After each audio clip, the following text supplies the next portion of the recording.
welcome to Plain Talk. I'm Shelby Anderson, your host, filling in for Ken Ward. With me today, I have Alabama Attorney General Steve Marshall. So, Mr. Attorney General, tell us a little bit about your job and what all you do and what it entails. You know, I really think I have the most fascinating job in state government in that Attorney General is really the people's lawyer. So I supervise a group of lawyers in the office, probably 80 plus right now, who manage litigation involving the state of Alabama, prosecute cases, are involved in writing opinions, and otherwise we have a law enforcement function as well. But you know, beyond that, many think of the Attorney General as kind of the top cop in the state. And so I've been a prosecutor for 20 years. That's something that I've been doing for an awful long time. But now, rather than doing it at the local level, you really do it statewide, which means I get to be that advocate for victims as well as for law enforcement. And then beyond that, and what people don't really think about are some of the issues that we have a chance to become involved with nationally. You know, we filed lawsuits, for example, challenging the census. We've been involved in some of the pushback that took place during the Obama administration, questioning whether or not there was overreach at the federal level. And so it's really, again, I think it's a fascinating job, and somebody that loves the law, this is about as good as it gets. So as top cop, what are some ways do you tackle crime in Alabama? Well, I think partly is to bring people together. You know, one of the things I've learned as Attorney General is that you may not have all the answers, but people will return your phone calls.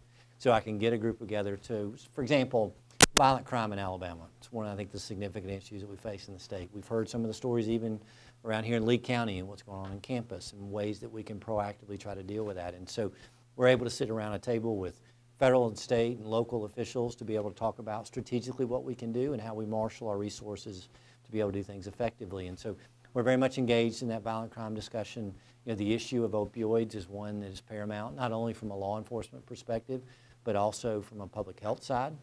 And so we've been really, I think, one of the leaders in the discussion of where we go in the state and what we do. And then beyond that, human trafficking is an issue of which I'm very passionate. And so we have to do a little bit of an education component because I still don't know that people completely appreciate what may be going on or understand what human trafficking means. And then beyond that, how it is that we can effectively investigate and prosecute these cases. Yes. So Alabama has had several high-profile public corruption cases. What is your office doing to help administration doing to help fight this public corruption? Well, typically we're on the front line of being able to prosecute as well as do the underlying investigation of those cases. And so one of the things that was important for me is, I mean, I really think that we're all better off when we don't worry about who gets the credit. And so it's not as important to me about whether or not we make a decision to prosecute somebody federally or at the state level. It's important for us to hold those who violate the public trust accountable. And so we have a specific division in the office that handles the investigation and prosecution of those who violate our ethics laws or that they're public employees or public officials who violate the criminal laws in the state. And so that's very much a priority for us and it continues to be. And in fact, you know, the AG's office is uniquely situated to be able to do these cases because many times there's relationships locally for prosecutors and law enforcement that would cause them to have to recuse. And so we are the appropriate entity to be able to do that. But it's important for me to make sure that we're not kind of singularly doing it alone, but instead that we're doing it along with our federal partners, because that's where I think that we're most effective. And so we'll continue to be vigilant in that area, and that will continue to be a priority for me as long as I'm Attorney General. So what divisions is your office broken up into? Yeah, there's several. We have the Executive Division, which includes our Chief Deputy and our Solicitor General. Solicitor General is really the lead appellate lawyer in the state. And then beyond that, we have a criminal division that does criminal trials. We have a criminal appeals. One of the things that our office does that people don't really realize is that they handle all of the criminal appeals throughout the state, and that's a significant role and responsibility. We have an investigative division that is working out trying to handle cases across the state. And one of the things that I did as Attorney General was to create a computer forensic division so that we have 4 investigators who all they're doing is analyzing electronic media, computers, cell phones, tablets, what have you. Then we have our Special Prosecutions Unit that does those public corruption cases. We have an Opinions Division, and they are responsible for providing advisory opinions to individuals in state and local government. And then we also have our Civil Division, which is a very big division that is responsible for the civil litigation of the state. And then finally is our Capital Litigation Division. They're managing every death penalty case from the point of appeal until we have the opportunity to be able to execute that individual. That's a lot of divisions. So we're joined here with Attorney General Steve Marshall, and we'll be right back after a break for Plain Talk. I'm John Merrill. As your Secretary of State, I want to encourage you to be registered to vote and have a qualified government-issued photo ID. so your voice can be heard and your vote can be counted on election day. We've got plenty of time for you to be registered, and there's a number of ways you can accomplish that goal, including visiting our local Board of Registrar's office or going to the App Store and downloading the mobile app for your iPhone or your Android at Vote for Alabama. You can also visit our website at alabamavotes.gov to become a registered voter. And when you do, we'll see you at the polls.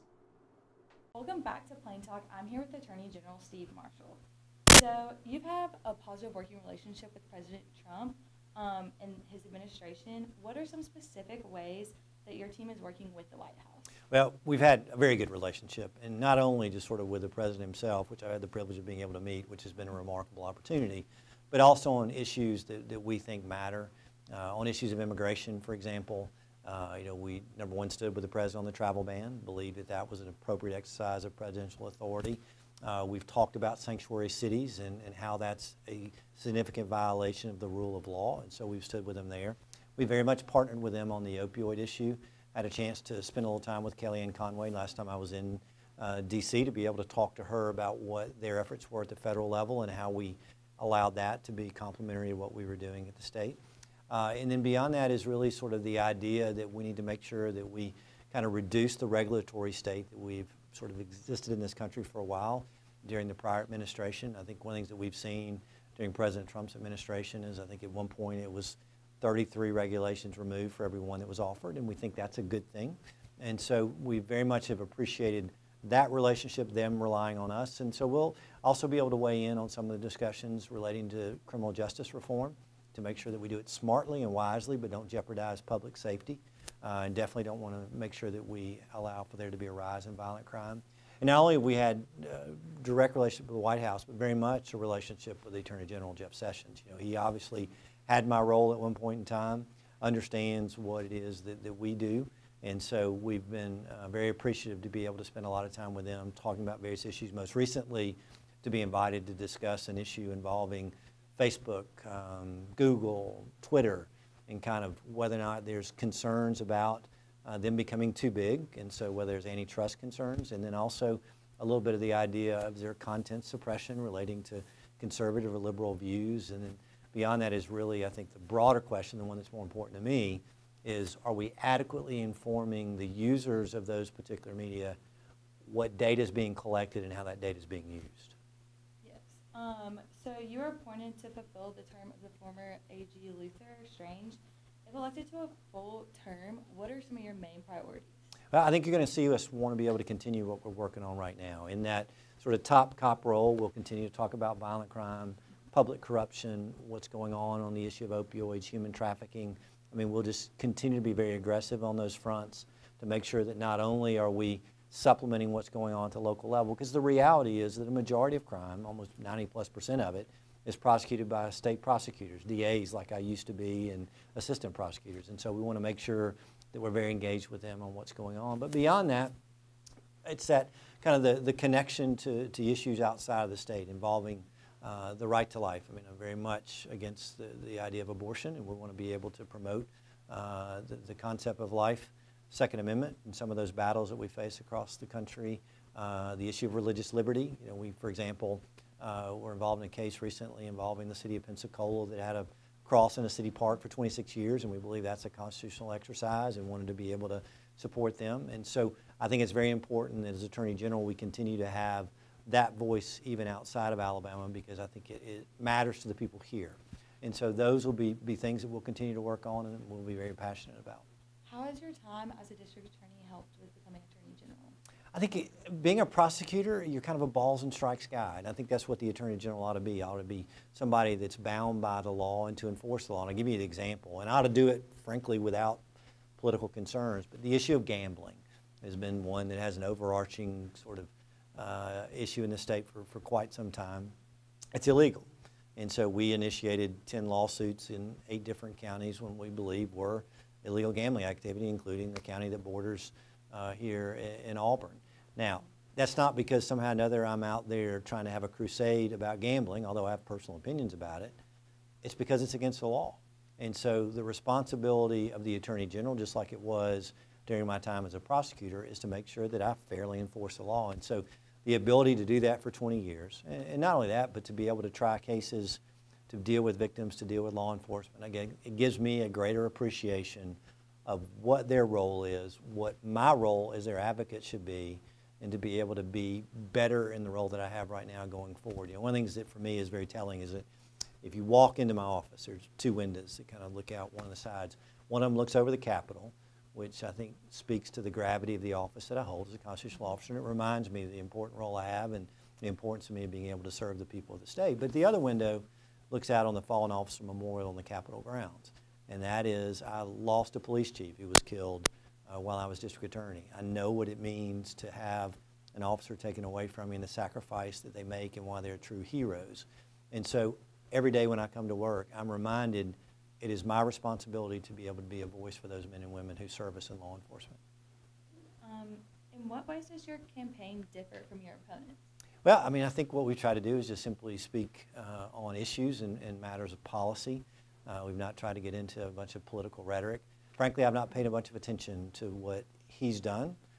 We really tried to focus on our campaign, talk about what it means to be a principled conservative fighter, to be able to stand up for issues in Alabama. For example, that census lawsuit that I mentioned to you earlier, we believe very strongly that for purposes of the census and the apportionment of congressional district, which is one of the reasons why we do a census, that Alabama's going to lose a congressional seat if we count those who are in this country illegally. And so to be able to stand up on issues like that for the people of this state is important. I don't think that the gentleman running against me would believe that's as important. I don't think he's going to be as concerned about issues of religious liberty, issues of the Second Amendment, issues of right to life. And I think those matter to the people of Alabama. And so we're going to continue to talk about what we think is important to the people of this state. And obviously on November 6th, they have a choice to be able to make a decision between me or him. And lastly, what is your biggest accomplishment you've had so far as Attorney General? Oh, I think legislatively, the one that we feel the most strong about is the fact that we were able to pass the Fair Justice Act. You know, there was a guy on death row by the name of Tommy Arthur. Tommy Arthur committed his offense when I was 17 years old.